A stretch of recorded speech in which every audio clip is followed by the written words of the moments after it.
Assalamualaikum warahmatullahi wabarakatuh. Bertemu lagi dengan Bu Nindya. Apa kabar kalian hari ini? Untuk kali ini kita akan membahas mengenai faktor penyebab dan faktor pendorong globalisasi. Pada pertemuan sebelumnya kita sudah membahas pengertian, ciri, dan karakter globalisasi. Nah, sekarang mari kita ulas satu persatu apa saja sih faktor penyebab globalisasi. Yang pertama yaitu perkembangan teknologi, informasi, dan transportasi, di mana dengan pesatnya perkembangan teknologi, informasi, dan transportasi membuat kegiatan jual beli antar negara itu akan semakin mudah. Kini, kita dapat bertransaksi dengan pembeli ataupun penjual di negara lain tanpa harus bertemu. Tetapi kita dapat melakukan transaksi tersebut melalui e-commerce. Misalkan kita dapat membeli barang melalui Shopee, Tokopedia, atau e-commerce lainnya. Yang kedua yaitu meningkatnya kerjasama internasional. Kerjasama internasional ini memudahkan terjadinya transaksi antar negara, yang kemudian turut meningkatkan jumlah produk yang masuk dari luar negeri dan juga sebaliknya. Nah, proses globalisasi ini pun terus terjadi lebih pada perdagangan internasional. Yang ketiga yaitu kemudahan transportasi.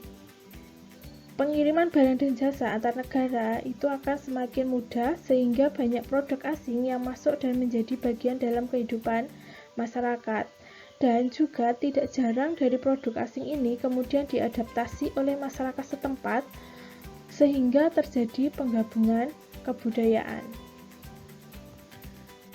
Terus yang keempat yaitu ekonomi terbuka.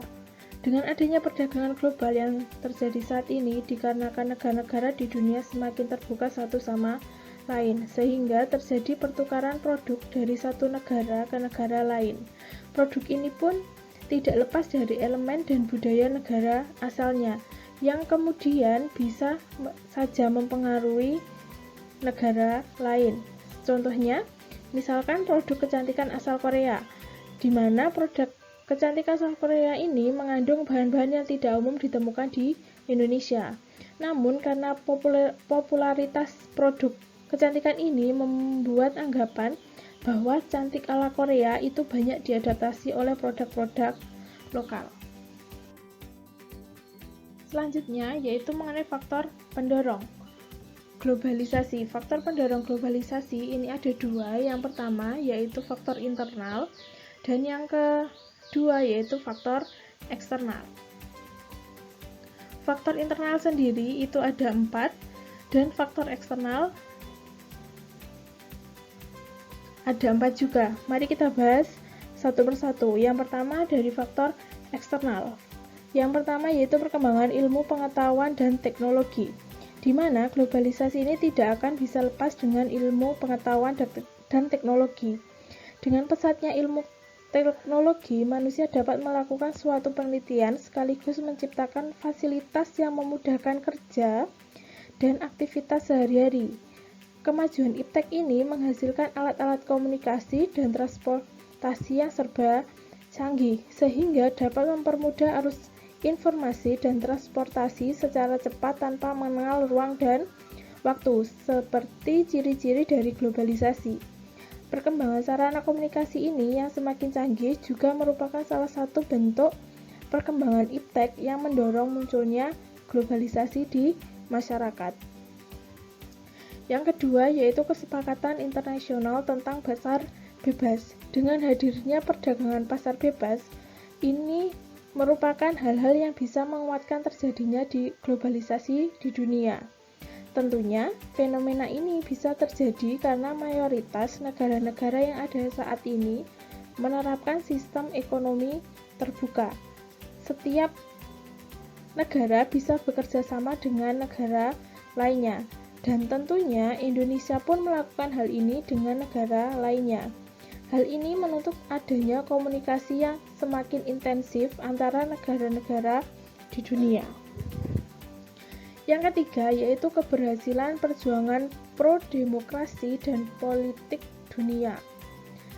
Keberhasilan perjuangan pro-demokrasi di negara di dunia sedikit banyak memberi inspirasi munculnya tuntutan transparansi dan globalisasi di sebuah negara. Salah satu penyebabnya yaitu demokratisasi di berbagai belahan dunia adalah setelah runtuhnya Uni Soviet. Yang keempat yaitu kemudahan dalam migrasi. Saat ini semakin banyak orang yang bermigrasi dan berpindah dari satu negara ke negara lain dengan berbagai macam tujuan. Misalnya saja untuk bekerja, menuntut ilmu,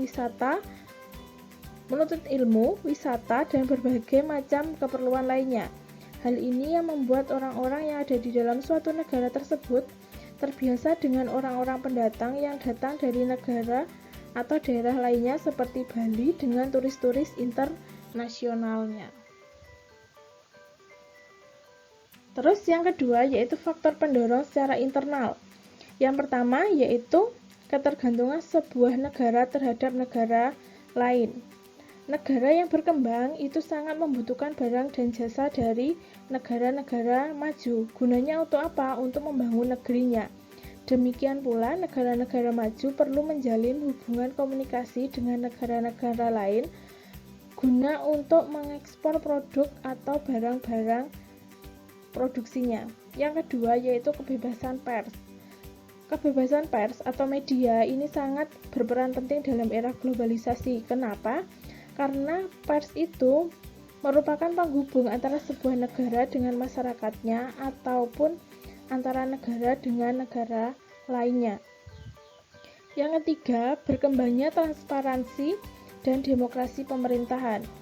Kesadaran para pemegang kekuasaan dengan paradigma baru untuk menjadi pemimpin yang bersih, berwibawa, adil, dan transparan. Biasanya pemerintah ini dengan manajemennya yang cenderung otoriter, yang tidak memberi jaminan pada rakyatnya untuk mengakses pemerintahan.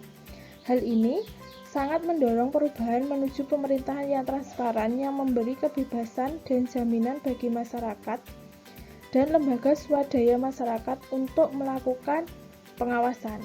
Yang terakhir yaitu berkembangnya cara berpikir dan semakin majunya pendidikan masyarakat. Hal ini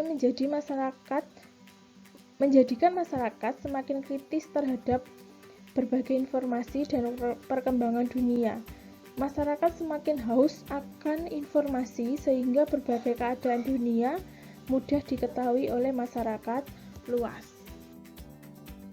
Selanjutnya, kalian buat kelompok menjadi 5 atau nanti kelompoknya saya yang membuat.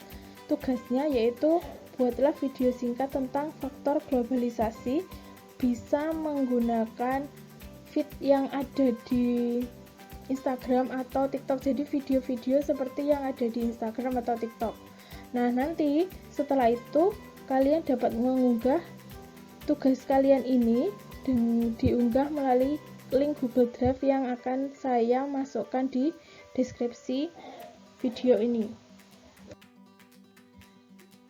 Mungkin cukup itu yang dapat saya sampaikan.